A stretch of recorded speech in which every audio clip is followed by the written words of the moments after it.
bien, muy bienvenidos a todos. ¿Cómo están? ¿Cómo estamos? Gracias por acompañarnos en esta segunda edición de Épica, Escuela de Activistas. Un aplauso, por favor, ya que estamos.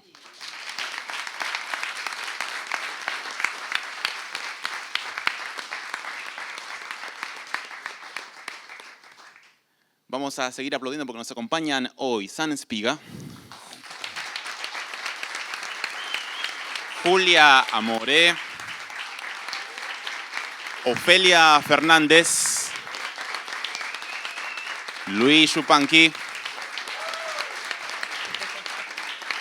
Luca Fauno.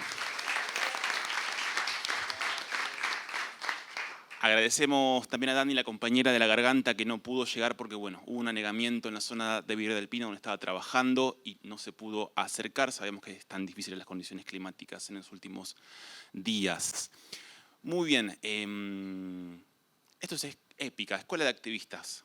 Un poco la pregunta que siempre nos hacíamos al plantearla, nos hacíamos, en el Centro Cultural de la Cooperación, a través del Observatorio de Políticas Públicas, aquí expresado en el Chino Sanjurjo, Bárbara Mayer, Adriana Benzaken, que son un poco los responsables de que estemos aquí sentados, sentadas, sentades. Muy bien. Un poco nos preguntamos y relevamos esta idea de ser activistas o ser militantes. Jugamos un poco con las palabras, buscábamos esa esencia de por qué estamos en la calle, por qué nos movilizamos, qué nos moviliza, cuál es nuestro deseo, en definitiva. En definitiva, creemos que se trata de un deseo que nos hace hacer lo que hacemos, que nos convierte en lo que estamos siendo. Y la intención es compartir un poco con les invitades las distintas formas que ha tomado ese deseo, esa voluntad y cómo se ha manifestado política y callejeramente en los últimos tiempos. Es, creo, muy importante para mí personalmente tener en cuenta que hay una década que está por empezar y que tendrá discusiones y que tendrá situaciones que no conocemos todavía y a la cual tenemos que estar preparados, preparadas, preparadas. La intención es que cada uno comparta un poco su historia, comparta un poco sus herramientas, comparta un poco un sueño con todos los presentes. Y bueno, el orden dice que debo empezar, así que empezaré. Una de las preguntas que se planteaban era en qué momento uno se daba cuenta de que era lo que es. No sé si a ustedes quizás les sonará un poco familiar esa duda de cuándo uno empezó a convertirse en lo que es, cuándo llegó a ser lo que está haciendo ahora. En mi caso, si eso lo circunscribimos a una cuestión política, a una cuestión de militancia, aunque parezca un poco risueño, siempre digo que mi entrada a la política sucedió a los 8 años o 9, situación de provincia de Buenos Aires, 2001, y lo que todos y todas ya sabemos. Yo recuerdo muy vívidamente que estaban viendo la televisión. Recuerdo vívidamente también ver a los caballos en Plaza de Mayo con mi abuela y una amiga de ella, y entender muy poco lo que pasaba, pero estar asustado viéndolo en televisión, viendo la policía, viendo los golpes, el humo. No entendía mucho qué pasaba, pero me daba miedo y sabía que estaba mal. Y también veía la crisis expresada en la falta de trabajo de mi papá, por ejemplo. Mi mamá siempre fue discapacitada, jubilada, y la situación era muy difícil. Una noche, recuerdo estar viendo la televisión y recuerdo que yo tenía puesta una camiseta de Argentina. 8 años, pequeño barra brava, sale en la televisión que se va Cavallo. Y mi acto instintivo fue sacarme la camiseta y revolearla, salir. Y bueno, así fue como creo ingresé a la política y entender que había algo que nos interpelaba a todos, a todas, a todes. En ese caso yo sabía que lo que estaba pasando era algo muy difícil, pero que ese señor pelado no estuviera ahí iba a hacer las cosas mejor. Y lo festejé. Salí de casa, me acuerdo, fui al pasillo, me saqué la camiseta y cuando volví, bueno, creo que ya había entrado a la política y no salí nunca más. Otra de las consignas para darle pasos a los invitados era una herramienta que uno tenga a mano a la hora de plantearse como su militancia personal, su pequeño grano de arena en la situación en la que una esté. Más que una herramienta, en mi caso, es como un hábito que me encuentro útil a la hora de trabajar, a la hora de pensar, a la hora de tratar de llegar a los otros, a lesotres. Siempre que tengo que encarar una nota, olvidé decir que yo soy periodista. Siempre que tengo que encarar un trabajo, trato de ir a pensar a McDonald's o a Burger King. Porque ahí hay mucha gente que no está, digamos, no participa quizás de la ideología o del pensamiento, como quieran decirle, que uno tiene. Y creo que son todas esas personas a las cuales, como comunicador, desde mi humilde lugar, debo llegar o tratar de interpelar. Porque me parece que hay una expresión de un deseo de ir a comer algo rico y divertirse, que es algo muy inocente, pero es algo a la vez muy puro. Entonces, tratar de llegar a alcanzar a esas mentes y a esos corazones es algo que siempre tengo latente cuando empiezo a laburar. Otra de las cuestiones que vamos a tratar aquí es la cuestión de los sueños, utopías que uno tenga. Y para mí, mientras trataba de pensar cuáles eran esos sueños, que son muchos, mi familia es una familia migrante que se ha movido siempre por falta de trabajo y terminamos acá en provincia de Buenos Aires. Y pensaba, al margen de todas las cuestiones que uno pueda tener en mente, me había quedado muy impactado después de ver el debate presidencial y de ver cómo se abordaba la cuestión de derechos humanos y las políticas de memoria en ese debate. Y me parecía sumamente peligroso el negacionismo que se expresó en algunos candidatos. Un poco un sueño sería trasladar esas banderas a las generaciones que van a venir, a las generaciones que van a estar en la calle. Creo que esa es una de las cosas que me preocupa bastante hoy. Poder transmitir esa bandera y transmitir con un mensaje fraterno, de amor, de compañerismo, que hay que sostenerlas. Bueno, no había dicho que mi nombre es Juan José Relmuncao, así que muchas gracias.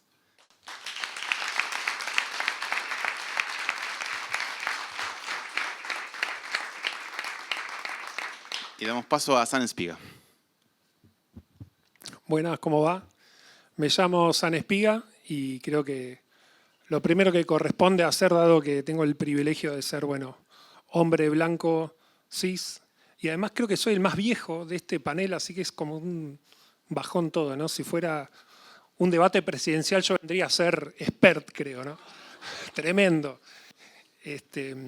Estudié diseño gráfico, que encima estaba pensando, ¿no? Claro, cuando yo tengo 39, cuando empecé a estudiar, diseño gráfico era casi lo más cercano al hipismo, ¿no? En una familia que no sabía abogados y doctores, no ser diseñador me parecía lo más loco que podía ser y ahora es casi como, soy el más del sistema, ¿no?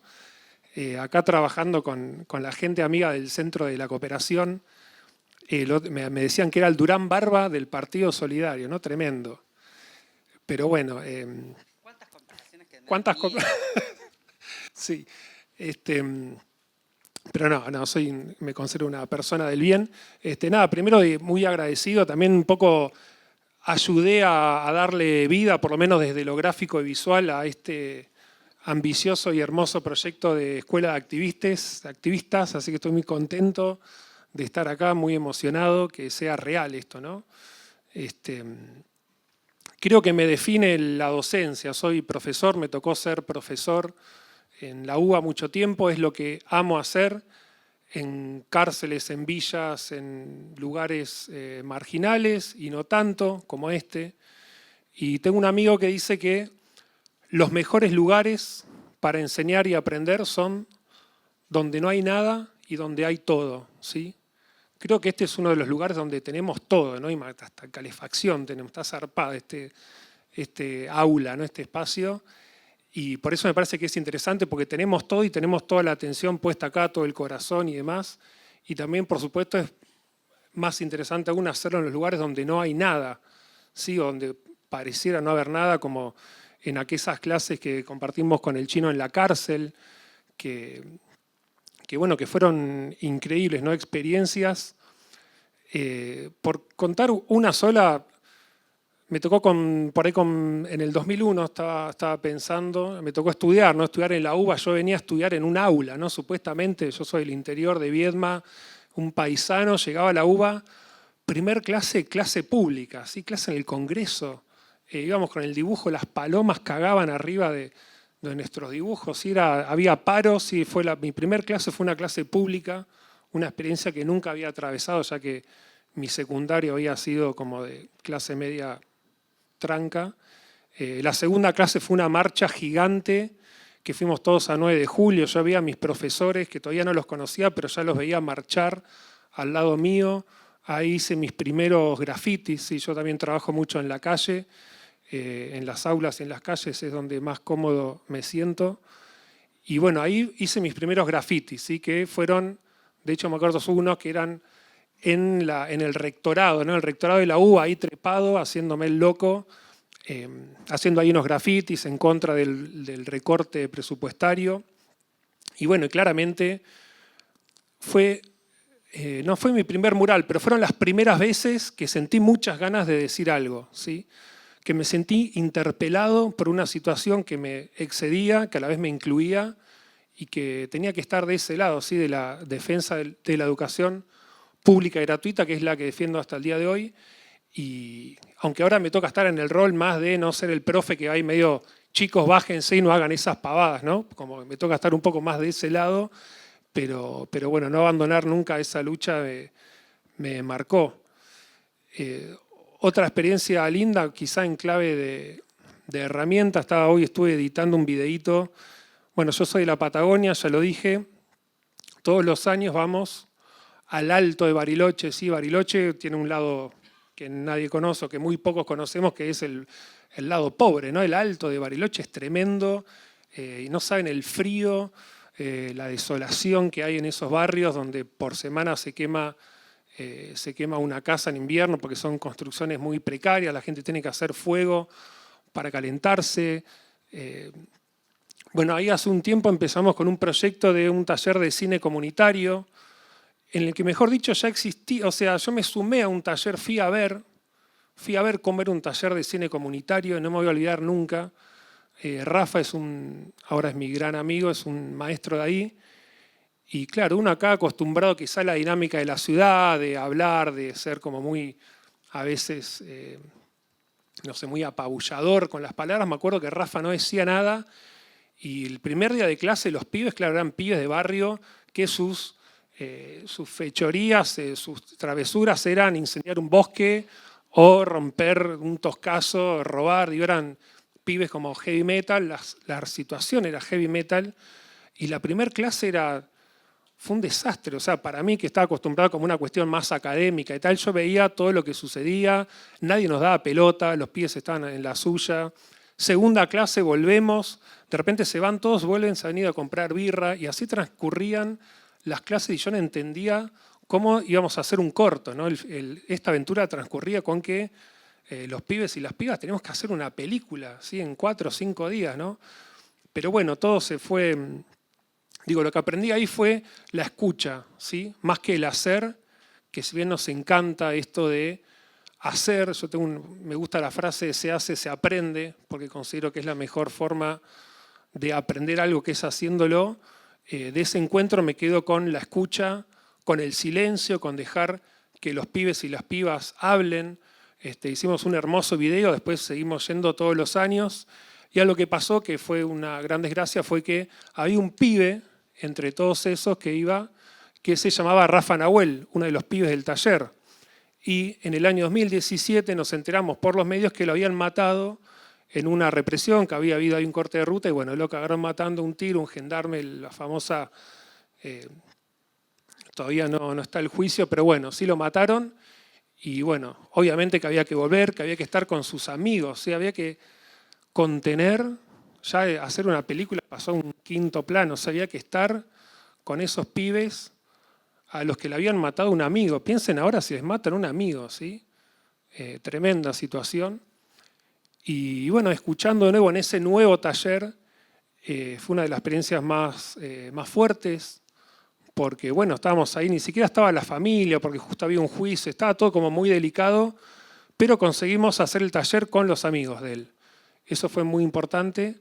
Y bueno, ahí fue donde uno de los pibes, también muy, bueno, en el sur somos más parcos y no se habla tanto, ¿sí? Como que el diálogo a veces se da más en el compartir unos mates, en el hacer. Bueno, nos pusimos a hacer un mural que era la foto de Rafita, era la foto de su amigo, y uno de los pibes nos dijo, sí, mirá, yo la verdad es que hace un año o casi un año que estoy con este dolor y no había encontrado la forma de ponerlo en algo, ¿sí? De hacer algo con esa bronca y con ese dolor, y en ese caso había sido hacer un mural. Digo, podría haber sido escribir una poesía, una canción, un hip hop, que también había talleres ahí, pero fue como un momento muy, muy intenso, muy lindo, en el que sobre todo aprendí, ¿no? Ahí yo no tenía que hacer otra cosa más que aprender de esos pibes y bueno, y encontrarnos en el hacer. Si tuviera que compartir una herramienta, a mí me gusta, bueno, dibujar en la calle, no se podría decir, o como me dicen, pegás papelitos de colores en la calle, ese es tu trabajo. Bueno, sí, es mi trabajo, pego papeles con frases en las calles. Y un lindo ejercicio que estaría bueno hacer es,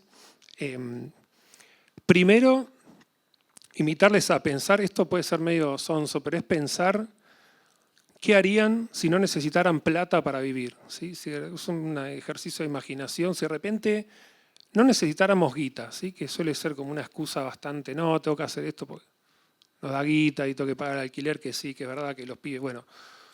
Hagamos ese juego de pensar qué haríamos si no necesitáramos el maldito dinero para vivir y digo, anotarlo, no posta, escribir qué haríamos si no de repente no necesitamos guita. Y la segunda es, ¿a qué causa me sumaría? ¿Sí? ¿O qué injusticia saldría a gritar? Seguramente todos ya están en alguna de esas porque todos vinieron a una escuela de activistas, pero igual, aún así, escribirlo. Y el tercer paso sería escribirlo en la calle con un fibrón negro, que no estaría nada mal, es muy fácil, muy barato, pero creo que también es lindo. Si hay algo en el acto de hacerlo y de escribirlo en el espacio público que es sanador, te da adrenalina, ya la cosa sonsa de ver que nadie te esté mirando, digo, hay algo ahí que lo hace pasar a otro plano que está bueno, ¿sí? Esto de escribir una causa en la calle, una frase, ¿sí? No tiene que ser nada muy, muy sofisticado. ¿Qué más era una utopía? Está buena la palabra utopía. Desde que estoy acá en el Centro de la Cooperación la escuché muchas veces a la palabra utopía. Y también me acuerdo otro ejercicio que hacíamos en el aula, era escribir un sueño. Sí, son estos ejercicios un poco ñoños, pero era escribir un sueño, algo que nunca te hubieras animado a hacer. De hecho, veo, hay mucho cuadernito acá, celular lo podríamos hacer. Yo me acuerdo que anoté, tenía, no sé, 23, era mi primer año como docente, era muy chico.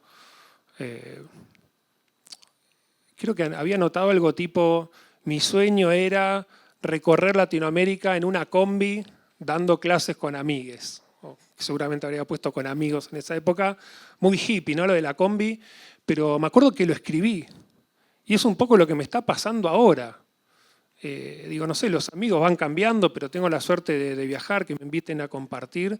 Pero creo que el acto de haberlo escrito en ese papel fue como fundacional. Así que por eso lo rescato como una herramienta, anotarse un sueño y se puede ser escribirlo en la calle mucho mejor.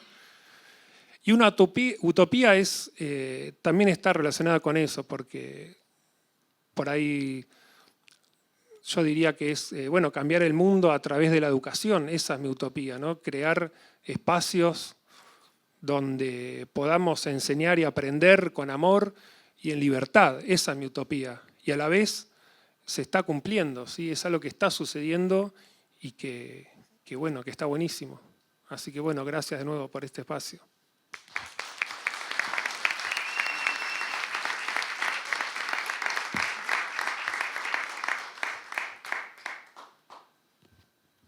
Gracias, San, por compartir tu experiencia con nosotros. Y vamos a proseguir con... Espérenme un segundito, tenemos todo anotado. Sí, señor. Julia. Bueno, gracias. ¿Qué tal? Les saludo a todas, todos, todes. Gracias por la invitación. Escuchaba muy atentamente. Me encanta esto de épica. No estaba tan informada. Tenía que haber estado en el primer encuentro y no llegué.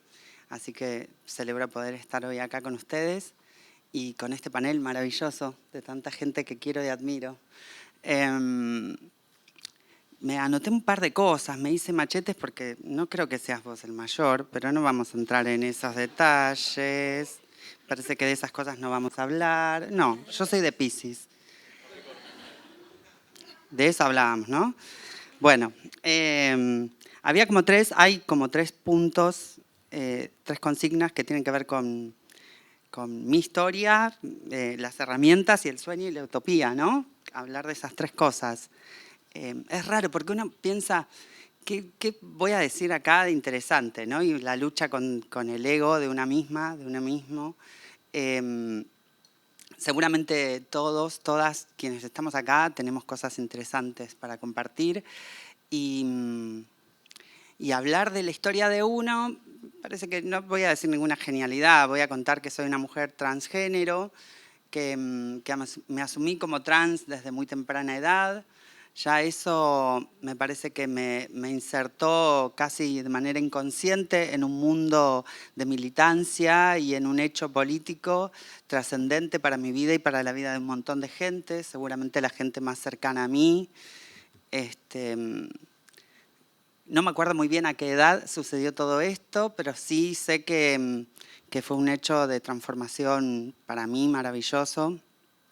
Y con el tiempo fui entendiendo y construyendo esa persona que soy hoy y que sigo construyendo cada día, porque yo también pensaba en esto de compartir quién soy yo, que también me pregunto a quién le puede interesar quién soy. Pero bueno, está bueno, escuchando a los chicos recién, digo, todos tenemos un montón de cosas re interesantes para compartir y yo tal vez lo que puedo aportar es que entiendo que no terminé de ser, ni creo que termine de ser nunca, que me estoy construyendo todo el tiempo, que estoy en un constante proceso de deconstrucción y reconstrucción de un montón de cosas que me hacen a mí como persona, como individua, como sujeta de derecho, como sujeta de deseo, y que está insertada en una sociedad que está en plena transformación.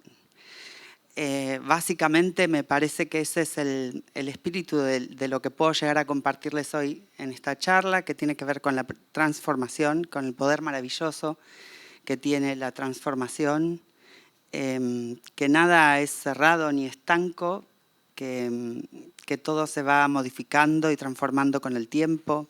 Pensaba en el lenguaje también, siempre digo esto del todes y de la E que se metió por ahí, que es tan políticamente correcto y que vemos que hoy todo el mundo utiliza, está instalado ya, ¿no? El todes, todas, todos, todes, y está buenísimo. Y hay mucha gente que lo utiliza porque es políticamente correcto, porque está bien, porque corresponde, porque queda bien, sin siquiera estar del todo de acuerdo, ¿no? Con la integración y con lo simbólico y con lo que de verdad significa el sumar la E y el sumar el todes, que rompe ese binario tan instalado, ese binarismo tan instalado en nuestra sociedad. Pero lo más maravilloso de esto, que esa gente, que nos pasa a casi todos, pero lo rescato más de esa gente que no está del todo de acuerdo, pero que lo utiliza, es que te dicen, bueno, gracias a todas, a todos, a todes, y ves el momento en el que piensan, que cuentan, que hacen el cuentito, ¿viste? De si dijeron todo. Y eso es maravilloso. Ya me parece que eso es el hecho político más valioso y más fuerte, que es que cada persona piense lo que va a decir antes de decirlo. Y es un ejercicio que no hacemos habitualmente. El ejercicio del lenguaje está relacionado con eso y de la transformación del lenguaje está relacionado con eso, con prestarle atención al verdadero peso que tienen las palabras. Yo trabajo en el INADI hace 10 años y soy técnica en diversidad sexual, que es un título muy lindo, pero en realidad trabajo con toda la temática de INADI, que tiene que ver con los derechos humanos en general, con los hechos y las cuestiones que tienen que ver con la discriminación. Seguramente la mayoría conoce de qué trata el INADI. Y ahí es donde tengo esta deformación o transformación maravillosa que tiene que ver con el lenguaje. Ahí le prestamos mucha atención al lenguaje, a lo que decimos, y me parece que eso es fundamental a la hora de la comunicación. Me perdí por dónde iba. Bueno, no importa. Seguimos. Las herramientas. Ahí un poquito conté quién soy actriz, ese es mi recorrido. Digo, actúo desde los 13 años y terminé la escuela y me formé, estudié. Soy una mujer trans privilegiada que goza de un montón de privilegios que nuestra colectividad, nuestro colectivo trans, travesti en nuestro país y en Latinoamérica no tiene, que es la posibilidad de acceder a la educación formal, de formarse profesionalmente, de acceder a la salud, a una vivienda digna, a un montón de derechos básicos y esenciales que la mayoría de las personas tenemos, pero que un sector grande, importante de nuestra sociedad, que son las personas travesti trans, no lo tienen. Así que por eso considero que soy una privilegiada, valoro ese privilegio, trato de que esa sea una herramienta también, no solo un privilegio para mí, sino que sea una herramienta y a través de eso poder también transformar y colaborar en que tengamos todas, todos, todes las mismas posibilidades. Me parece que por ahí pasa todo. Una gran herramienta para mí es justamente la transformación. La utilizo a través de mi tarea en el organismo, en el Ministerio de Justicia, en el INADI. La utilizo en la militancia y la utilizo en mi profesión como actriz. El arte es una herramienta maravillosa y transformadora y comunicacional, fundamental. Todo está relacionado, lo comunicacional y lo que hablábamos recién de las palabras y el peso que tienen las palabras es fundamental. Digo, hay que prestar atención qué contamos, cómo lo contamos, por qué lo contamos, en qué momento. Todos esos son hechos políticos fundamentales que nos hacen a una sociedad mejor y tal vez peor. Por eso hay que prestarle atención. Con el lenguaje, con esta, decía una amiga mía, con esta se construye, pero se destruye mucho también. Entonces, está bueno prestar atención a eso. Para mí, el arte es una herramienta fundamental, pero el amor, y ahí es donde entro en la cursilería, que inevitablemente, por ser de Piscis, sí, de eso estábamos hablando, me va a salir. Soy cursi, soy así, digo, me parece que hay frases que suenan como frases hechas, pero que no lo son. Me parece que el amor es una de las herramientas fundamentales. Vuelvo a hablar de las personas travesti trans, uno de las falencias y de los derechos que menos hemos tenido y que más hemos deseado es el amor. Las personas trans, una de las cosas que más nos han faltado, una de las herramientas que más nos ha faltado y más carente hemos sido es de amor, fundamentalmente. Yo aprendí todo esto cuando ya militaba, pero no era consciente, porque hacía mucho que trabajaba haciendo teatro y hacía ya temporadas en Mar del Plata, tenía 2 estrellas de mar, venía como trabajando muy bien en un teatro oficial, porque el Auditorium de Mar del Plata, allá es como si dijéramos el San Martín de acá. Y esto sucedía en el 2005, 2004, 2005, y yo estaba haciendo un recorrido muy interesante en lo que era mi profesión, mi carrera, hasta que un día me encontré con Marlene Guayar, que la conocí, y me invitó a formar parte de la revista El Teje. El Teje fue la primera revista travesti trans de Latinoamérica y el Caribe, porque ella me hacía decirlo así, porque si no lo decíamos así se enojaba. Y ahora ya creo que ni se enoja, ya ni le importa mucho, le podemos decir un montón de cosas al Teje. Pero ahí conocí a Loana Berkins, conocí a Diana Zacayán, a Susie Shock, y aprendí de ellas, de Marlene, aprendí de todas ellas todo esto que les estoy contando. Y ahí entendí que gran parte de mi vacío existencial pasaba por esto que hablábamos siempre con Loana y hablábamos con Marlene, que es la falta de amor. Entonces, me parece que no es un detalle menor tener en cuenta que una herramienta fundamental de transformación y de construcción de una sociedad más justa y equitativa es el amor. Que no nos parezca una pavada, porque no es una pavada el amor. Hay muchísimas maneras de amar, pero no es una pavada, no es cursi, no es ser romántico nada más. El amor significa un montón de cosas esenciales. El amor significa poder acceder, esto que les decía recién, a la salud, poder acceder a todos los derechos que tenemos que tener todos y todas. Digo, eso es amor también.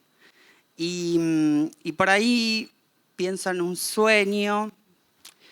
No quiero pensar en una utopía porque me parece que lo utópico es casi lo que no se puede realizar. ¿No? Lo utópico no es como el ideal. Lo utópico es eso, ¿no? Me parece que prefiero un sueño, que tal vez los sueños se hacen realidad, y no solamente en la tele, se hacen realidad en la vida. Y pienso que un sueño sería esto, que todos, todas, todes tengamos las mismas oportunidades. Y que no haya necesidad de hablar de etiquetas, que no tengamos que nombrarnos, que yo no tenga que decir acá que soy una mujer transgénero, que tenga que contar cuál es mi construcción identitaria y encasillarla y etiquetarla, porque me parece que hablaba y empecé hablando prácticamente de la transformación. Estamos en constante transformación. Pero como estamos en constante transformación y estamos en un proceso muy interesante de nuestra sociedad, hay que entender que en este momento de nuestra evolución como sociedad hay cosas que indefectiblemente tenemos que negociar con nosotras mismas. Que es esto, por ejemplo. Aceptar, como en su momento tuvimos que aceptar cuando trabajábamos con una maravillosa ley de identidad de género que hoy tenemos, aceptar que hay cosas que las tenemos que transitar en ese momento para después modificarlas y dejar de encasillar, como el binarismo, que tuvimos que aceptar que en el documento diga femenino-masculino y esas cosas, que hoy sería maravilloso que nadie tenga que tener esa etiqueta en ningún documento ni en ningún trámite que tengamos que hacer, y que nadie tenga que hablar de su construcción identitaria, de cómo se autopercibe o mucho menos de su orientación sexual. Digo, me parece que eso sería un sueño para mí y casi una utopía, pero no creo en las utopías, vamos por el sueño. Otra cosa que me olvidé de decirles, que considero que es una herramienta fundamental, estoy en una novela que se llama Pequeña Victoria, y que tengo la oportunidad, por primera vez hice cosas, pero muy poquitas, y tengo por primera vez la oportunidad de estar en un proyecto maravilloso que está fundado con mucho amor, y soy reiterativa y me hago cargo y lo disfruto, que habla de las diferentes construcciones amorosas que tenemos las personas de vincularnos, de armar familias, de armar lazos. A mí, de mi familia originaria, digamos, no me queda nada más que la familia que pude construir en base a mis afectos, mis amigas, mis amigos, mis amigues. Entonces me pasa eso, que entiendo que con Pequeña Victoria se pueden contar un montón de historias maravillosas. En el prime time de Telefe, digo, es como casi impensado que haya 5 trabas que viven juntas en una casa que se llama Casa Diana, que el viernes hizo 4 años del travesticidio de nuestra compañera y amiga Diana Zacayán. Digo, que siguió militando a pesar de que la hayan asesinado, porque no la pudieron callar, porque su cuerpo siguió hablando y porque pudimos militar y exigir justicia, y a través de ese juicio se pudo hablar de una figura que es la figura de travesticidio, que no solamente hablamos de feminicidio, sino de la figura de travesticidio, que se basa justamente en el odio que se basa en la construcción identitaria de la persona. Entonces, estar en el prime time, como les decía, de Telefe, 5 trabas, que viven en una casa que se llama Casa Diana, donde tenemos unas virgencitas que se llaman Loana, y donde contamos las diferentes construcciones que tienen nuestras trabas, nuestros trans en nuestro país, en nuestra Sudamérica. Eso es maravilloso y es una herramienta fundamental de la cual estoy muy orgullosa. Bueno, gracias.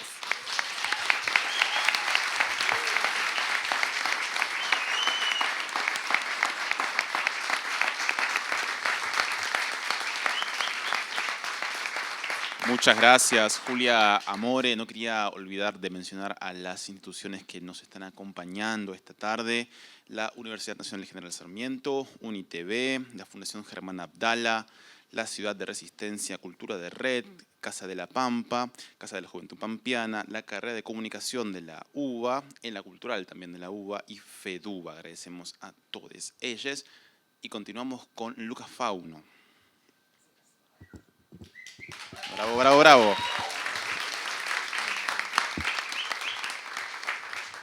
Gracias, muy buenas tardes a todas, todos.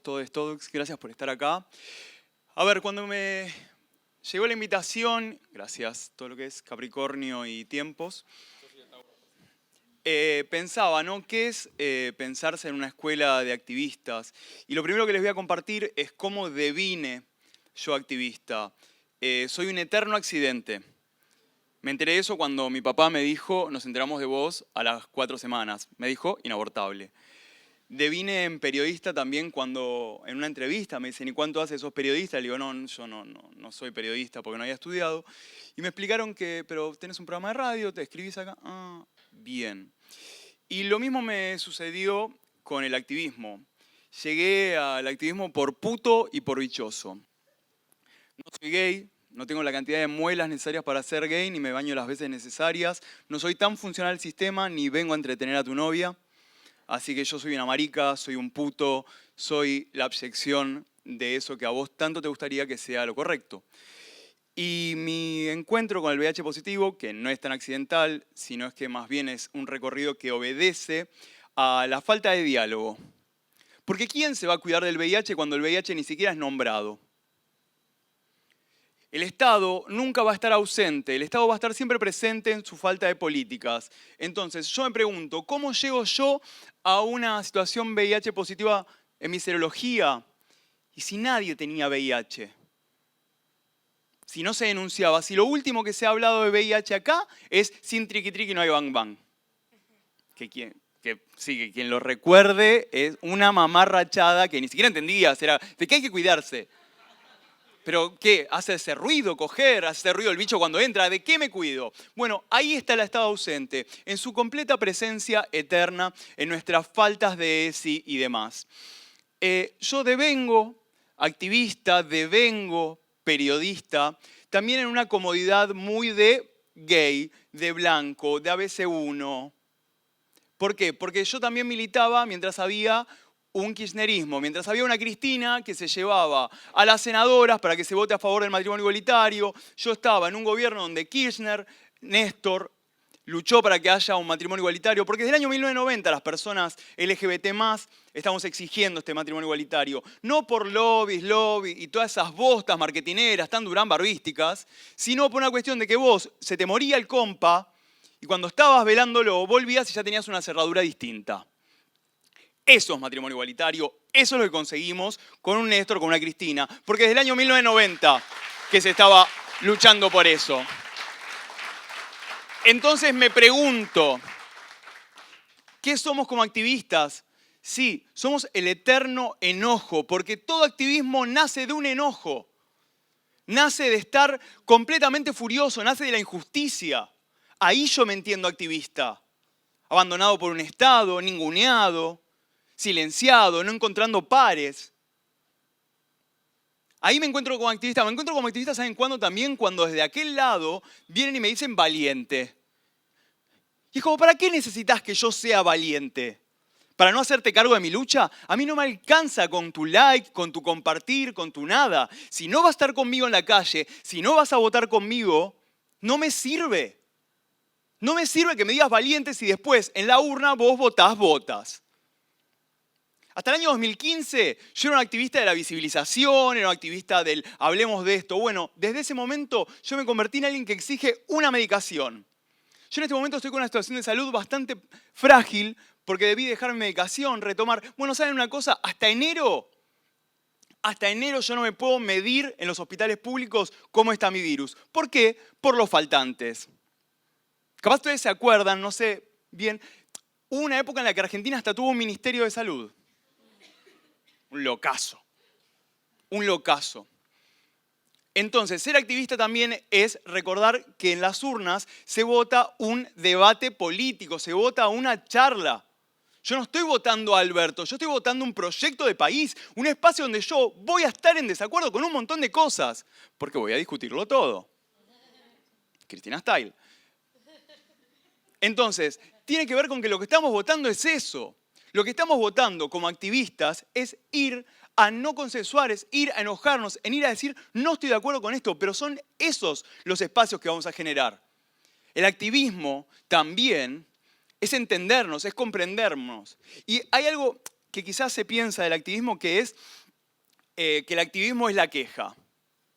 Yo no tomo una crítica si no tiene una contrapropuesta. Porque criticar por criticar, cuando quieras. Ahora, si tu crítica no va a construir, si tu crítica no va a generar, si tu crítica no es un espacio de avance, tu crítica es un capricho, tu crítica es un busca-like. Porque para eso están los trolls, para enojarse, para... Bueno, yo estoy para crecer. Y crecer, y activar, y ser activistas, y hacer política y demás, es habitar un espacio incómodo. Lo digo yo como yo soy leído todavía como varón, porque me fugo, si bien no soy trans, soy cis, pero soy un cisputo, una cismarica. Entonces, pero comprendiendo eso, entendiendo, a ver, ¿por qué a mí se me sigue escuchando como la persona VIH positiva, la que habla y demás? No, acá no, pero en general, cuando voy a esos circuitos mainstream, cuando la TV, cuando la charla TED y demás me pide a mí, vení a hablar, contanos, vení a sufrir un poco. ¿Saben por qué? Porque soy lo más digerible para los chetos. Porque soy blanquito, ojitos verdes, los dientes que tengo son los frontales, perno y corona, un par. Me hice un par de palabritas difíciles, te hago toda la performance y el cheto chocho. Ya lo puede compartir en redes, ya avanzó. Ya medio como el Pokémon Go, bueno, agarró un bichoso. Listo, avanza. Pero yo llego a de Troya. Me voy a ir a meter en tus espacios, a hacerte cagar la fruta y a debatir todas esas cosas que a vos tanto te preocupan. Porque, a ver, yo comprendo que, bueno, con nosotros se debate, sí, VIH, qué bien, pero lo bien que estás, bueno. Pero ¿qué pasa si de repente en ese WhatsApp de mamis y papis del colegio, esa nefasteada, te llega un mensaje de, bueno, tal nenito tiene el bicho? ¿Vas a ser tan piola como con todo lo que has escuchado de mí? El VIH es una instancia política. Y cuando hablo de política, hablo de todo tipo de políticas, políticas amatorias, políticas del espacio. Una persona VIH positiva lo primero que pregunta es, ¿voy a volver a coger? No te importa la salud, no te importa la medicación, no te importa el trabajo, no, te importa el abrazo, te importa el estar. Y eso se construye, esas políticas amatorias se construyen con políticas sociales. Porque todos ustedes tienen que tener VIH acá. ¿A qué me refiero?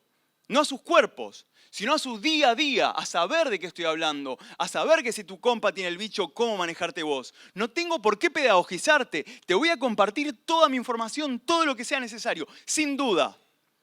Pero no por tu vagancia, sino por tu falta de acceso. Y cuando hay una falta de acceso, es ahí donde aparece nuevamente este estado ausente que no existe. Y me pregunto, ¿qué hacemos en esas faltas de acceso? ¿Voy a tener que salir yo a pedagogizar machirulos violentos? Seguramente que no. Pero ahora, ¿qué pasa en esas ausencias? ¿Quién coopta una ausencia? Una ausencia la coopta un poder que generalmente tiende a ser de derecha, porque si no veamos qué sucede y qué ha sucedido históricamente con los gobiernos evangélicos de Centroamérica y Brasil, ¿Qué es lo que toman? Lo que hemos abandonado. ¿Qué es lo que toman? Donde no hemos dialogado. Y se los digo desde un lugar, sinceramente, en el que yo me aculpa hago, a mí me cuesta un montón. Porque estoy seco de hablar de VIH. Estoy seco de ser el Bart Simpson. Chicos, yo no fui de SIDA, bicho, bicho. Es agotador. Pero a la vez, ¿qué pasa si no hablamos de esto? ¿Quién ocupa esos espacios? Y así con todo, porque cada vez que hablo de VIH, de lo último que estoy hablando es de VIH. Hablo de estructuras sociales, hablo de un Estado, hablo de una sociedad. Entonces, si me preguntan, ¿cuál es mi herramienta?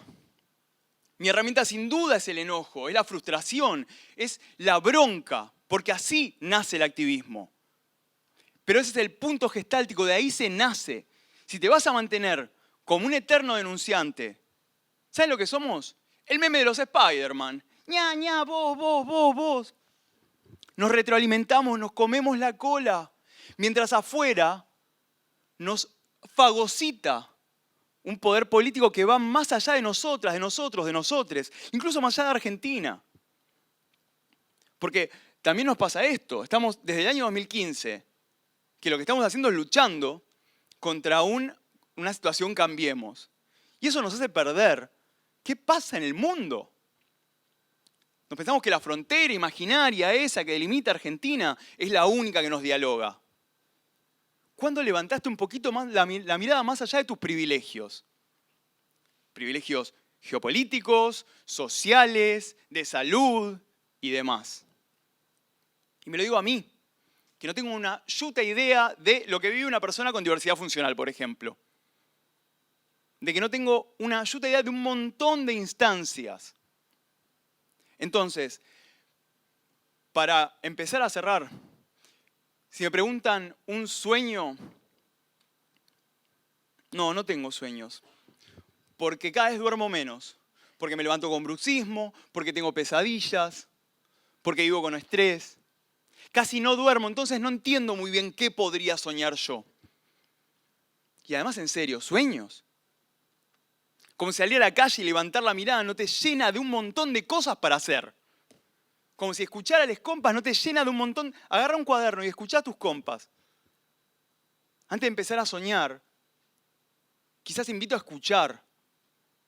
Porque si lo hacemos vamos a encontrar un montón de causas y de situaciones que avanzan en el diálogo.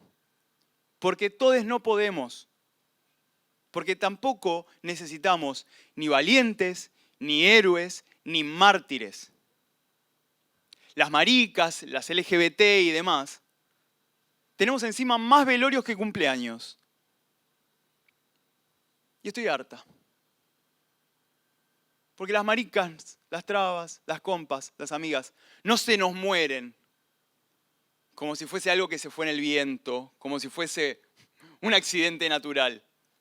No. Corresponde a políticas de Estado, sociales, presenciales.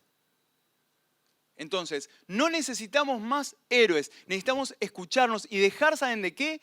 De matarnos entre nosotros. De apuntarnos entre nosotros. Y hablo de esto, ¿no? De los espacios más rancios, de ir a dialogar. Bueno, el sábado tuve un espacio, por ejemplo, de nuevas masculinidades. Los 4 huevos al plato. Era como hablar con 200 varones heterosis y era como... Y fue súper enriquecedor. Pero a la vez es como repensarnos todo el tiempo, todo el tiempo. La verdad, si tengo que contarles a ustedes cómo fue y qué pienso de mi activismo, lo que puedo decir es que hace 10 años que a través de un diagnóstico VIH positivo fui deviniendo en activista. Hace 10 años que construí una coraza de activismo para bancarme de parada todas las agresiones, los ataques, los faltantes de medicación, los comentarios de Cuca, vos y demás. Y hace 10 años que me olvidé de construir mi intimidad, de construir mis espacios de fuga, de construir ese Lucas que no está cuando está el activista, el de los likes, el de la perfo, el gracioso, el bla, bla, el que se enoja. Entonces, yo lo que les voy a pedir para cerrar es, en principio, bueno, sin duda, agradecerles muchísimo que estén acá, agradecer muchísimo el convite, el espacio, pedirles que el activismo, no somos les activistas, los likeables, los de tantos K en Instagram. No, el activismo es algo cotidiano. Andá y hacelo en la urna, andá y hacelo, andá a buscar un voto más. Porque laburamos mucho yo le digo el algoritmo humano. O sea, yo tengo la idea de que acá vamos a votar más o menos todos lo mismo, espero. Posta. Bueno, ¿cómo nos salimos de esa burbuja? ¿Cómo vamos a por el otro voto? No puede ganar un Larreta acá. No puede ganar un Macri en este país. Y después de eso sigo pensando en, bueno, y a lo que venga lo vamos a tener que construir entre todas, todos y todes. Porque el 11 de diciembre Alberto no va a estar tirando medicación retroviral desde la Casa Rosada. Estaría buenísimo. Ojalá no está. Pero digo, vamos a tener más faltantes, pero vamos a tener otro espacio de diálogo. Y cuando hablo de diálogo, hablo de un diálogo coherente, de un diálogo autocrítico. Un diálogo que construya. Y por último, sí, y ya pasar a les compas, que la verdad es un gusto también estar con ustedes, muchísimas gracias. Les voy a pedir algo. Yo ahora voy a terminar de hablar y les voy a pedir que no aplaudan. ¿Saben por qué? Cuando uno aplaude, deja ir un montón de cosas. Cuando uno aplaude, hay algo que se relaja, hay algo que se va. No, perdónenme. Les deseo que se queden con mis 10 años de incomodidad, con mis 10 años de falta de diálogos VIH, con mis 10 años de faltantes de medicación a raíz de este gobierno macrista, con mis 10 años que ahora terminan, ¿saben cómo? Sin un Ministerio de Salud. Bueno, que se lo queden, que lo compartan. Me podrán putear a la salida, me la banco. Pero todo eso, toda esa, bueno, conviértanlo en el activismo y que sea positivo. Gracias. No.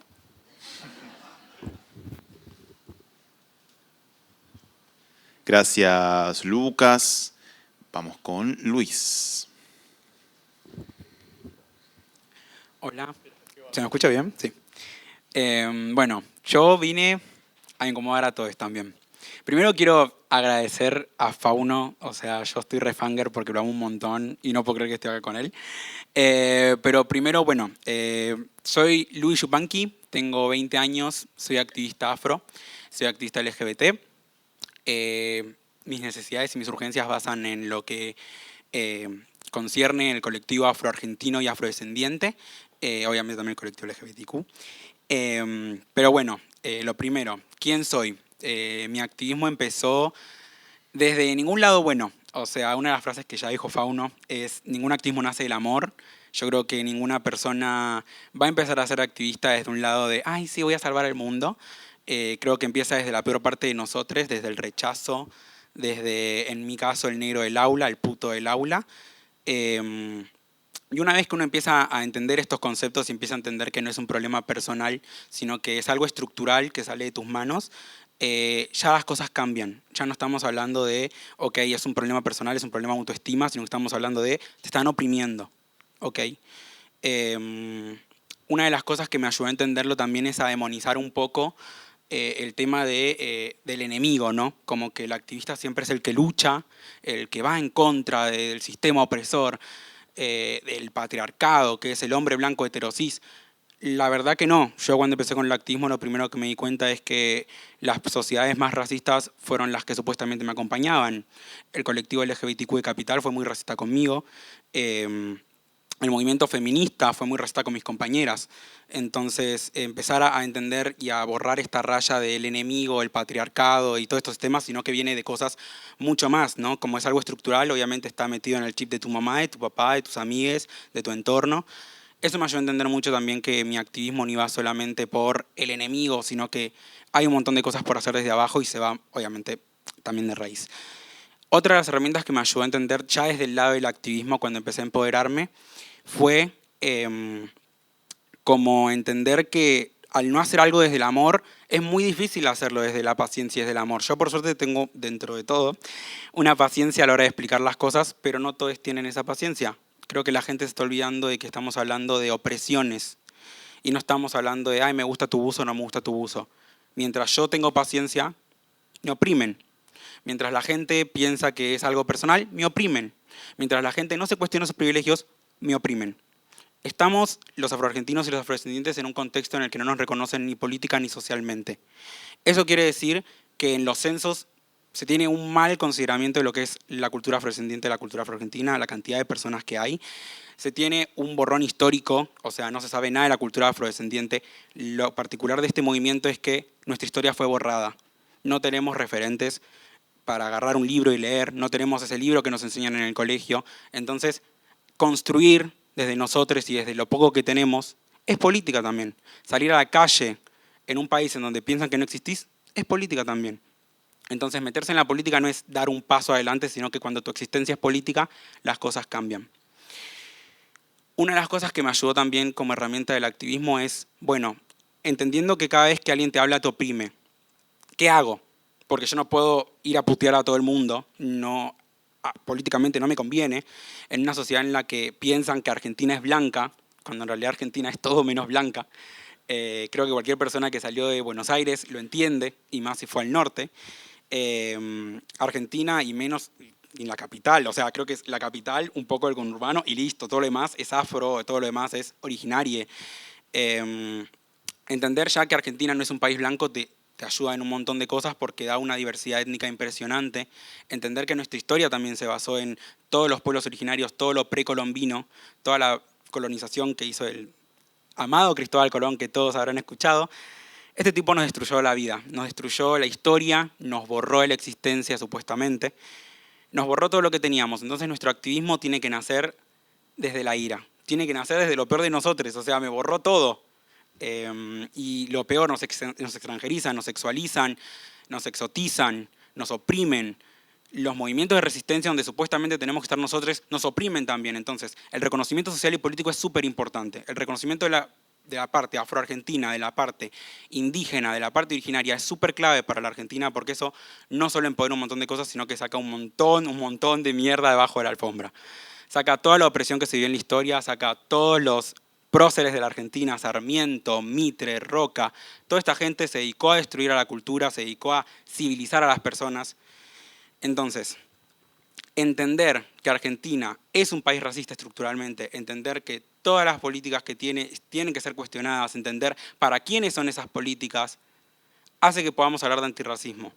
El antirracismo se basa en ir en contra del sistema racista, en cuestionarse sus privilegios, cuestionarlo todo, cuestionar sus espacios de resistencia, porque sin darse cuenta están oprimiendo hasta el compañero que tienen al lado.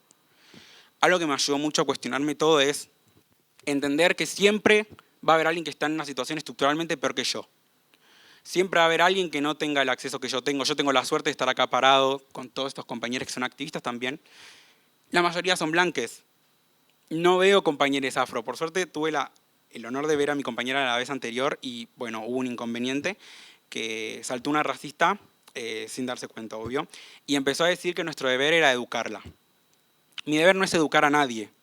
El deber de la educación lo tiene que hacer el Estado con medio de los colegios, de los primarios y los secundarios. Yo no tengo por qué salir de todo lo que tengo que hacer por mi vida para sobrevivir en este sistema a educar a personas blancas. Eso no nos corresponde a ninguna de las personas ni afrodescendientes ni afroargentinas. Y entender que estructuralmente nos están matando es lo más importante. Porque que la mayoría de las personas que son más vulnerables en este país y en el mundo sean racializadas no es casualidad. Que la mayoría de las personas que oprimen sean blancas tampoco es casualidad. Que cuando hablemos de movimientos de resistencia, la mayoría de personas sean blancas tampoco es casualidad. Y no es porque en Argentina no exista un movimiento de resistencia ni afro ni indígena. Es porque ellos tienen prioridades más importantes que sobrevivir en un sistema racista. Quiero que quede muy en claro que el racismo es algo estructural, que si bien obviamente yo vine a hablar del lado del activismo, me parece importante aprovechar este tiempo que tengo para hablar de lo que es el racismo, de cómo funciona, porque mientras nosotros estamos acá, hay un montón de compañeras que están hace una semana luchando porque hay un terricidio afuera de Buenos Aires y nadie hace nada. Están hace más de una semana, pasando frío, pasando toda la semana de lluvia que hubo, luchando por sus derechos. Y son mujeres. Y es terrible saber que la mayoría de las mujeres blancas no estuvieron ahí. Entonces, cuestionen sus movimientos de resistencia también, porque nunca saben cuándo están oprimiendo a otra persona, y más a una de sus compañeras. En el colectivo LGBT lo mismo, que la mayoría de las mujeres trans que están en situaciones de riesgo sean racializadas tampoco es casualidad. El movimiento afro, el movimiento indígena, los movimientos racializados también son para su movimiento de resistencia. Y no comprender que tu movimiento de resistencia feminista, que tu movimiento de resistencia antirracista, que tu movimiento de resistencia LGBTIQ también está atravesado por problemáticas de racismo, también sigue perpetuando la estructura racista. Muchas gracias.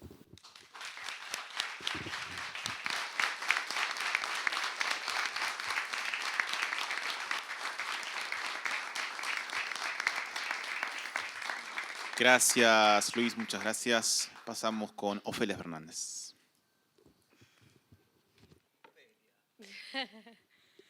Bueno, odio cerrar cuando pasa esto, que me gustaría estar recibiendo la data y tengo que ver si tengo alguna para tirar, pero tarea para el hogar me quedará en tal caso. Bueno, soy Ofelia.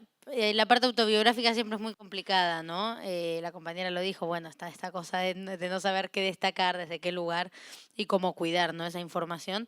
Se podría decir que empecé a consumir política, si es que es un consumo, de muy chica, a los 11 años aproximadamente, en una actividad muy exótica que yo hacía, que era ver las cadenas nacionales de Cristina.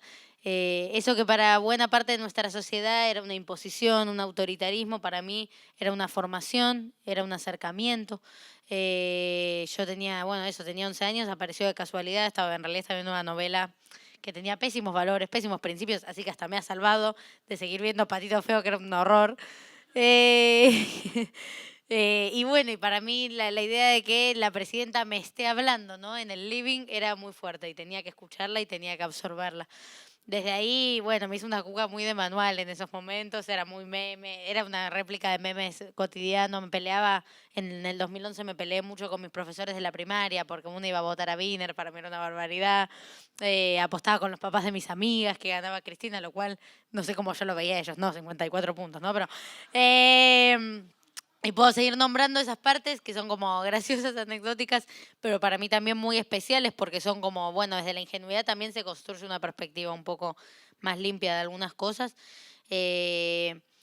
Pero digo que empecé a militar más adelante, porque yo entiendo que uno empieza a militar cuando empieza a tener compañeros y compañeras y compañeres, que creo que ese es el punto de partida en ese sentido. No cuando individualmente se pregunta las cosas, sino cuando colectivamente se organiza para cambiarlas. Y eso fue cuando entré a la escuela y empecé a organizarme en mi centro de estudiantes, en el Carlos Pellegrini. Desde el principio mi filosofía en relación a eso era que no se trataba de pensar cómo decir las mejores cosas, de entenderme del mayor nivel de formación, sino que se trata en definitiva de poner el cuerpo, que creo que esa es la verdadera apuesta. Entonces a lo que yo me dediqué desde ese momento era estar los 3 turnos del colegio, básicamente. 7:40 de la mañana, 9:40 de la noche, yo estaba en el colegio, pasaba por los cursos, discutía, iba a las instancias... Hay gente del FELE que me hace así. No, digo, me parecía que se trataba de eso, en definitiva, de ser capaz de estar ahí. Y que estar es una manera de formarse, y sobre todo en ese momento para mí era una manera de formarme en relación a referencias cercanas y que yo valoraba, que eran mis compañeros y compañeras de la escuela. Es como una nueva lógica, una nueva filosofía en la cual, sin necesitar la aprobación o el visto bueno de lo que parece ser la legitimidad política, yo me sentía que me iba formando en función de ese intercambio solamente. Y por esa manera de ser, esa manera de estar en el mundo militante, en el mundo de las agrupaciones, no era para nada querida. De hecho, mi apodo era pendeja atrevida, o sea, una cosa como así, bien corta, porque a mí como no me importaba tanto esa parte, me importaba la otra, me importaban los pibes y las pibas que estaban ahí y que de los que dependía que ese centro de estudiantes tenga algún tipo de perspectiva de transformación, no de la buena voluntad intelectual de los militantes, sino de la voluntad material de quienes hacían esa escuela. Pero bueno, sin entrar en muchos detalles en relación a eso, lo que me terminó pasando es que, a pesar de esa como poca legitimidad en la militancia, pero legitimidad construida en base al conocimiento y a la cercanía con los pibes y las pibas, fui electa a los 15 años. Fui la más joven en la historia de ese centro de estudiantes en llegar a la presidencia. A su vez, que fui la primera reelecta y a su vez que conformé la primera fórmula de mujeres de la historia de ese centro de estudiantes. Siempre que digo esto me siento que estoy haciendo un autobombo que queda medio raro, pero yo también me inventé para eso un concepto que es la soberbia feminista. Cuando estuviste tan lejos y tan borrada de algunas partes de la historia, ni hablar de lo que se nombraba acá, ¿no? En ese sentido, creo que es importante poder usar la palabra soberbia, porque es una palabra polémica, pero poder tener una pedagogía del autorreconocimiento, de poder nombrar, ¿no? Esos procesos y ponerlos en valor.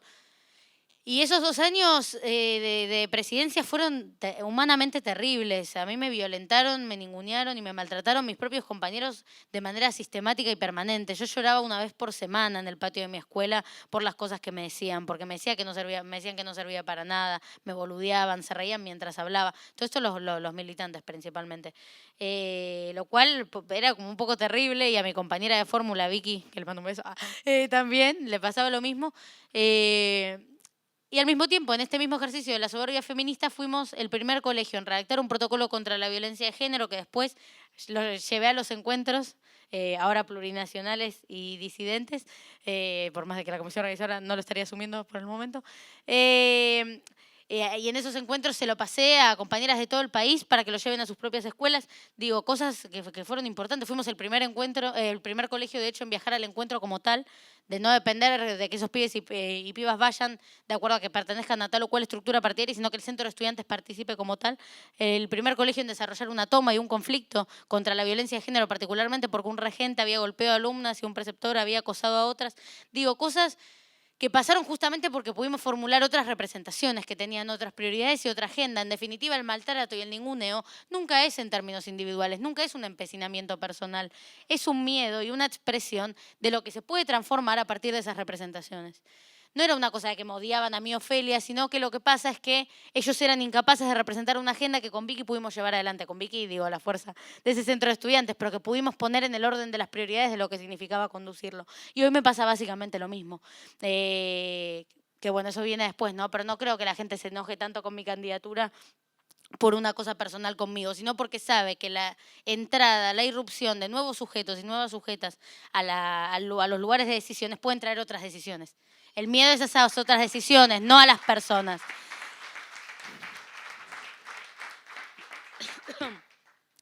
Y eso me parecía que estaba bueno marcarlo. De alguna manera, para ir cerrando la parte autobiográfica, no sé cómo, en realidad un poco sí, pero bueno, fue bastante raro para mí. Empecé a tomar un nivel de exposición muy grande. La exposición es una responsabilidad, sin lugar a dudas. Fui tomando visibilidad, digo, a partir de las tomas de las escuelas, pero posteriormente de la lucha por el aborto legal, seguro y gratuito. Y la exposición es un arma de doble filo, porque de alguna manera para el militante es ideal, porque te permite amplificar tus ideas, de la cantidad de gente con la que hablas, entonces la cantidad de fuerza que pueden tener mañana, entonces la potencialidad de convertirse en realidades, ¿no?, de esas ideas. Pero a la vez a nivel humano es muy jodido, ¿no? Es tanto para el manejo de la propia vanidad como también la exposición a críticas y juicios de manera constante. Entonces a mí el año pasado me empezó a como dar miedo esa exposición, entonces no quería decir muchas cosas por miedo a que eso me juegue en contra, digo, como jugármela, correrme un poquito de algunos márgenes y que eso termine siendo, bueno, la expresión en las redes sociales es que te cancelan, ¿viste? Entonces el miedo a ser cancelada me terminó limitando la razón por, digo, las cosas que me conmovieron y movieron en mi historia militante. Terminaba cortando lo más posible mi marco de intervención para cortar lo más posible el nivel de juicio y agresividad en relación a esas decisiones. Y yo el chiste que hago siempre es que terminé como que era la chica aborto, ¿no? Como que sigo a favor, bárbaro. Digo, como no correrme mucho más de ese lugar. Pero mismo si una se pone a fijarse en lo que significó la experiencia de la lucha por el aborto, no enseñó una consigna solamente.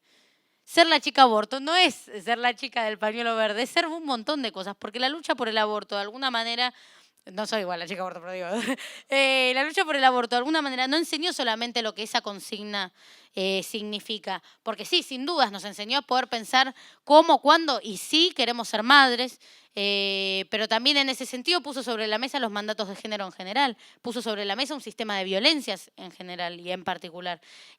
Así como también cuando empezamos a decir que teníamos que poder pensar, no en términos biológicos o binarios, sino en términos de identidad y de deseo, empezamos a hablar de personas gestantes. La lucha por el aborto y pensar en personas gestantes tiene que significar una enseñanza para el resto de los planos de la vida también.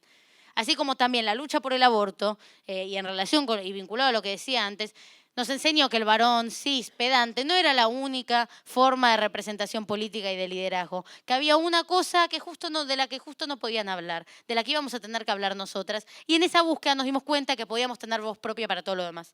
Ahí nuevamente la lucha por el aborto hace de pedagogía, para la propia lucha por el aborto, pero para las luchas que vienen después.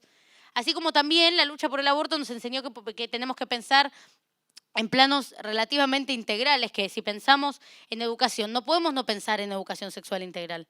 Porque tenemos que pensar que la educación sexual integral lo que puede permitir es educar en el consentimiento para hablar menos de abuso y de violación, es educar en la diversidad para hablar menos de homofobia, de transfobia, de racismo, que educar en el placer va a hacer que hablemos menos de sometimiento y muchas más cosas que podemos nombrar que hemos aprendido también en esa pedagogía que fue la lucha por el aborto. Así como también fue una pedagogía para poder hablar de desigualdad de clase.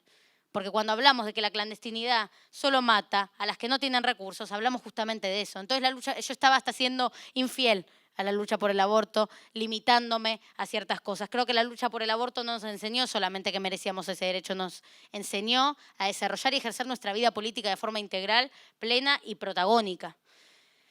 Y ahí me encontré con que se venía el clima electoral y yo quería ganar la Macri, pero me daba miedo querer ganar la Macri porque es re fácil decir que es un gobierno de mierda. El tema es que tenés que construir la fuerza para ganarle a ese gobierno. Algo por lo que me peleo con mucha gente. Que dice, sí, el macrismo es terrible. Bueno, ¿qué vas a hacer para sacarlo de ahí? Nada, bueno, claro.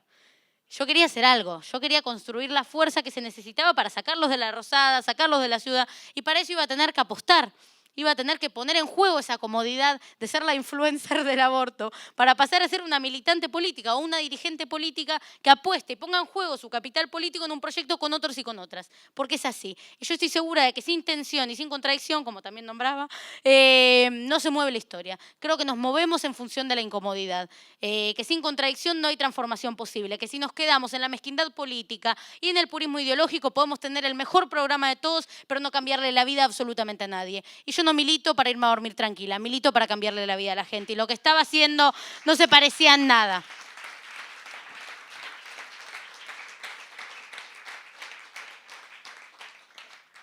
Y ese es el fin de mi parte autobiográfica, para pasar a hablar de la herramienta. La herramienta, sin dudas, es la política en un sentido amplio, pero la política en este caso, para mí, la herramienta es es la construcción de representaciones políticas. Creo que en realidad la herramienta es disputar el poder, y el poder se disputa en muchos lugares porque el poder no es una sola cosa. Cuando hablamos de que tiene que haber compañeros en los escenarios, que los escenarios tienen que tener otra forma, hablamos de lo mismo, por poner un ejemplo, de cómo en la cultura se da esta misma disputa.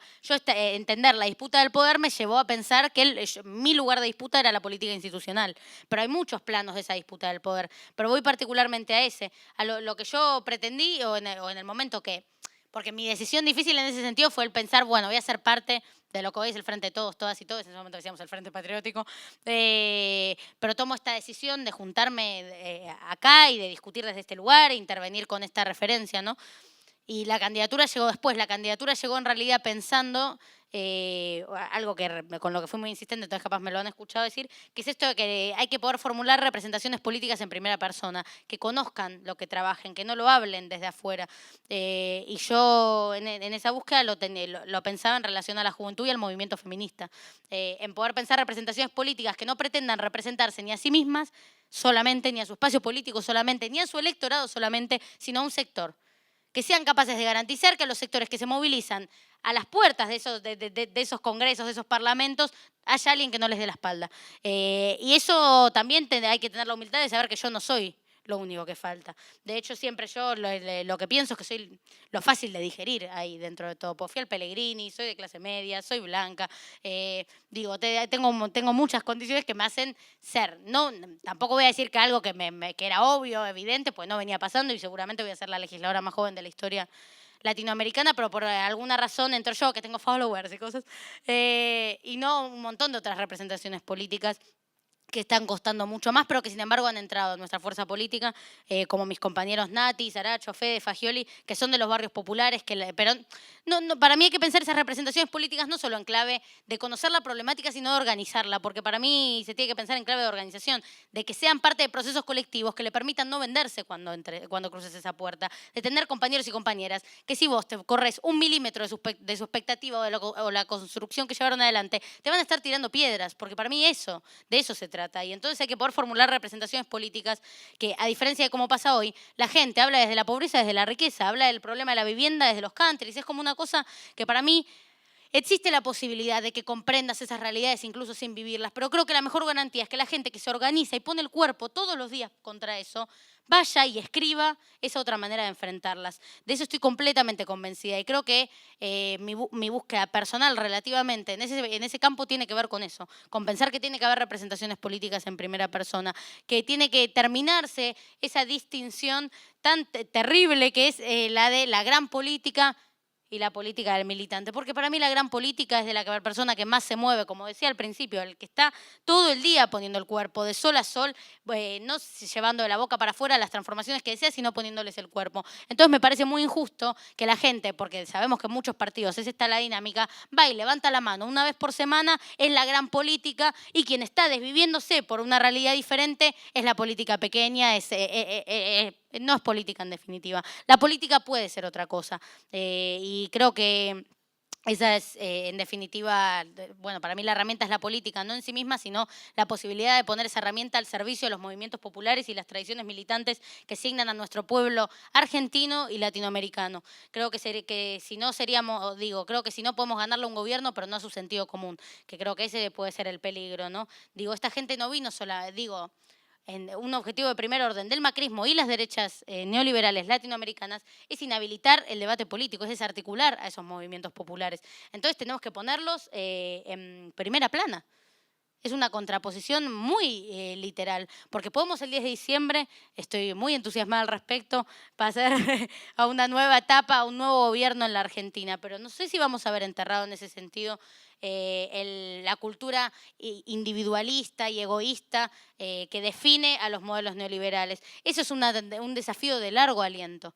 Y hay que construirlo para mí poniendo en primera plana las experiencias de organización colectiva, que creo que son la pedagogía antagónica a la que nos proponen. Y creo que el movimiento feminista en particular debería tener mucho para enseñar en ese plano. Desde la empatía, la sensibilidad y la sororidad, poder pensar un modelo antagónico al modelo individualista que nos venden. Yo no sé si la gente que pasó a votar a Macri, a votar a Alberto, lo hace porque dice, bueno, evidentemente el camino no era el de la meritocracia, no es que cada quien tiene lo que se merece y hay que apostar por un proyecto colectivo y de oportunidades. Creo que más bien en muchos casos se va a tratar de decir, con Macri no me realicé individualmente, a ver si me sale con Alberto. Eso hay que cambiarlo, eso hay que disputarlo, eso hay que discutirlo, eso es tarea, sin lugar a dudas, de los movimientos populares. Eso, mi biografía, mi herramienta. Y mis sueños o horizontes, o utopías, esta frase, ¿no? Que la utopía de alguna manera sirve para caminar, pero incluso para mí un poco más, porque yo pienso en este momento cuáles son mis objetivos y la verdad, los primeros no son objetivos tan ambiciosos, que la gente tenga para comer, que la gente tenga un techo, tenga tierra, tenga trabajo, cosas que para mí no se pueden llamar sueños, esos son derechos innegables, indiscutibles, yo no puedo creer que haya que seguirlo discutiendo, que haya gente como Pichetto que te dice que no hay hambre en Argentina. Estamos hablando de cosas que para mí son mínimo indispensables. Yo si hablo de sueños no hablo de eso. Para mí eso es hablar de derechos mínimos, para mí eso es hablar de los primeros pasos en un sentido humano. Me parece perverso tener que discutir. Los sueños son otra cosa, pero sin duda esos son los primeros pasos que tiene que tener la etapa que se venga. Pero tenemos que poder ir más allá, porque cuando hablamos de lo que viene ahora es recuperar el futuro, hablamos de que ahora el presente es terrible, pero que además no podemos ver más allá de un mes, de una semana, digo.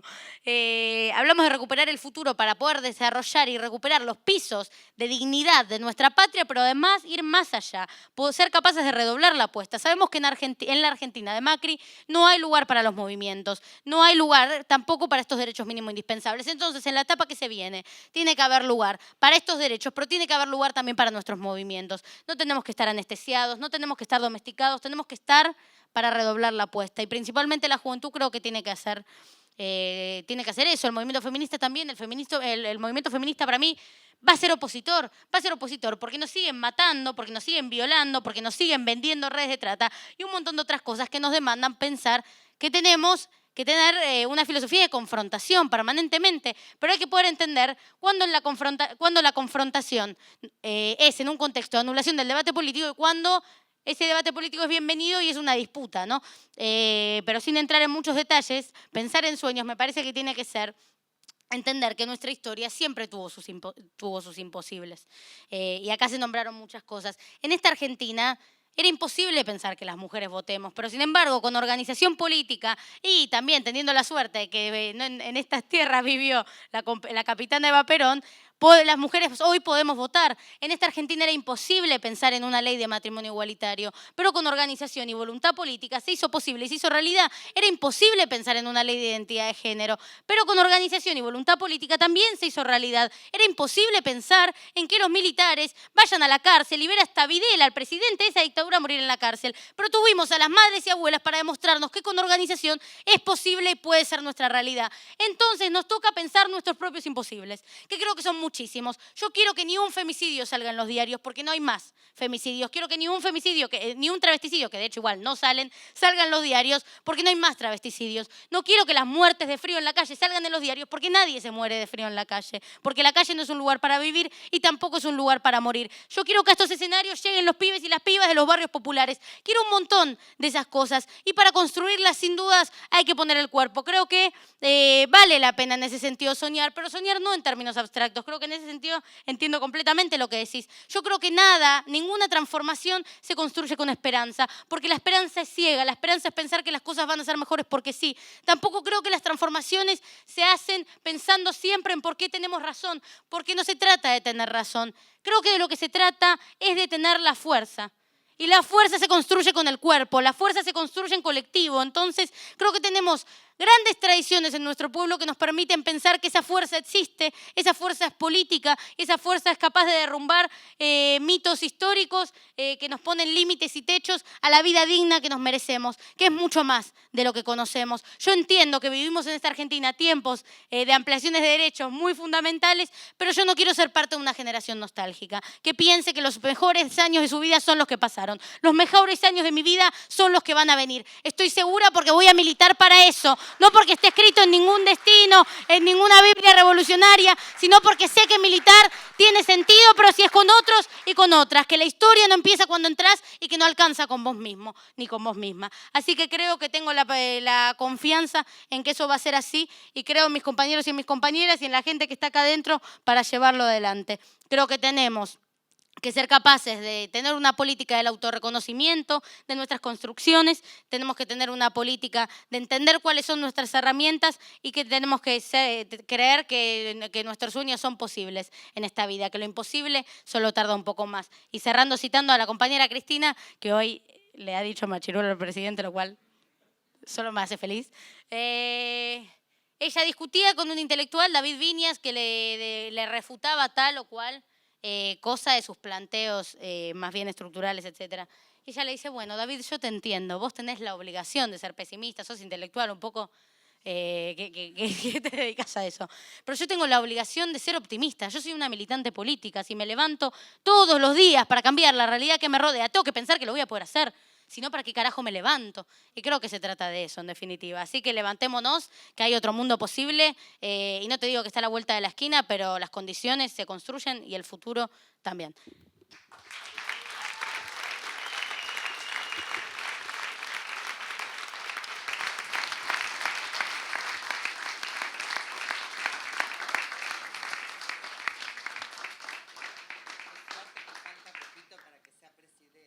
Bueno, Me pareció que esa era Ofelia Fernández o alguien que se le parecía mucho. No sé qué piensan ustedes. Y agradecemos a les invitados por estar con nosotros hoy. Gracias al Observatorio, John Sanjurjo, Soledad Venegas, Adri Benzaken, Bárbara Mayer, por supuesto. Y a ustedes por acompañarnos en este día. Los invitamos a la tercera jornada de Épica también. Mi nombre es Juan José Renuncao. Muchas gracias.